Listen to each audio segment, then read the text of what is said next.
Today we're going to do a quick video on the major scale, playing the major scale on the guitar. What I've done is broken down the major scale into 5 patterns. When we put these 5 patterns together, we will get the entirety of the major scale up and down the neck of the guitar. There are other patterns that you'll see, but these 5 are the ones that I've found to be most useful, and they give us the scale in its entirety. Now, the way that the scale or the system is broken down, it's a 2-digit system. For instance, the first pattern that we're going to go over is referred to as first sixth. The first digit, first, refers to my finger, my first finger. The second digit, the sixth, refers to the string. And these 2 things refer to the fact that we are playing the lowest root note in the pattern with our first finger on the 6th string.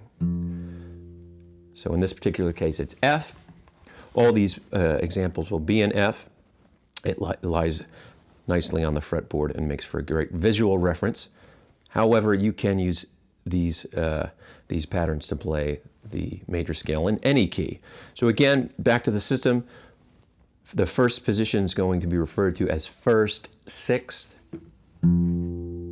because the F in this case is on the 6th string, and we play it with our first finger. So let's run through each of the patterns. Again, first sixth. So here we are.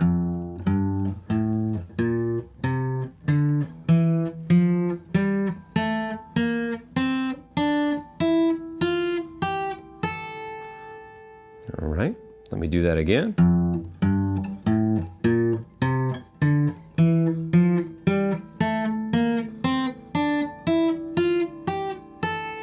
And what you'll notice about most of these patterns is that they don't necessarily resolve.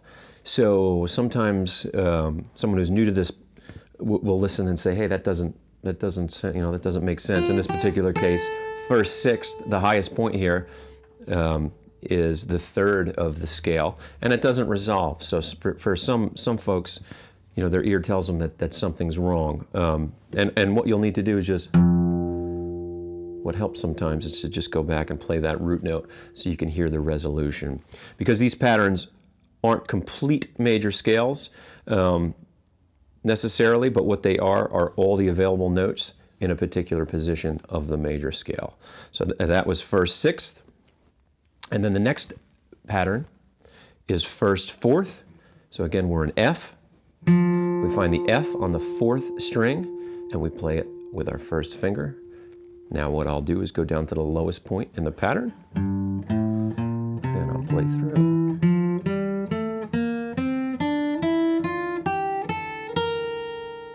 Let me do that again.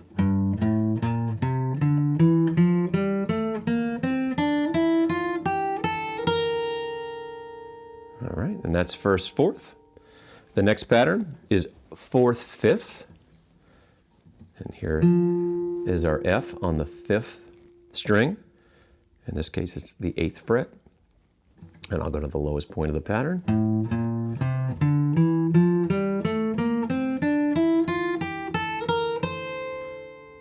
I'll do that again.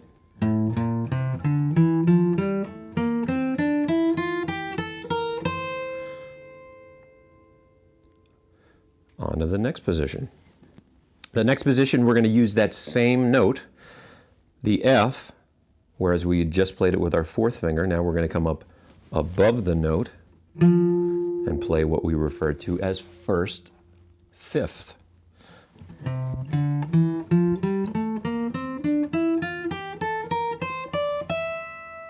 do that again.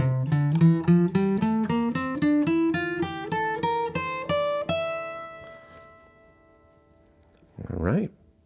Now for the 5th and final pattern, we play 4th, 6th. We find F on the 6th string. So now you'll notice that we're up an octave from where we were and where we started, which brings us to a complete cycle. And this is 4th, 6th.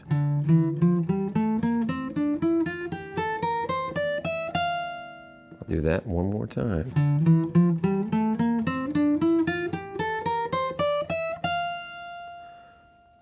All right. Now, the great thing with this system is that I can keep going, and I'd be back at first sixth, but I'd be up at the octave. If I had a guitar here with a cutaway, I could just continue on with first sixth, and it would just be a repeat of the pattern we played here, but now up the octave, and I would follow the system through again from first sixth to first fourth, to then fourth fifth, to first fifth, then to fourth sixth, and so on and so forth. If the fretboard just kept going on and on for eternity, this pattern would follow. But luckily, our fretboard ends at some point. But like I said earlier, these 5 patterns are going to give you all the notes of the major scale in any key. We just did that in F because, like I said, it lies out nice on the fretboard. It gives us a good visual representation. But for instance, we could play an A major scale, and these patterns would lie or roll out in the same fashion, the same order, the same shapes. As one example, first sixth in A, I would use my first finger. I'd find A on the 6th string and play the pattern, and I have an A major scale. Then the pattern repeats itself just like it did in the same order, same shapes. It rolls out again from there. Same exact thing, just shifted to a different place on the neck. So hopefully that helped. If you have any questions, please comment below, and I'll do my best to answer them for you. Also, go over to, if you go over to my website, jonathantorgrimson.com, I've diagrammed these all out, and I encourage you to go over there and print those out because they're very useful and will help you to keep on track. And that's it. Please subscribe to my channel. I'll be doing some more lessons like this, and I hope you enjoyed it. I hope you find it useful. Thanks for hanging out, and thanks for watching. Take care. Bye-bye.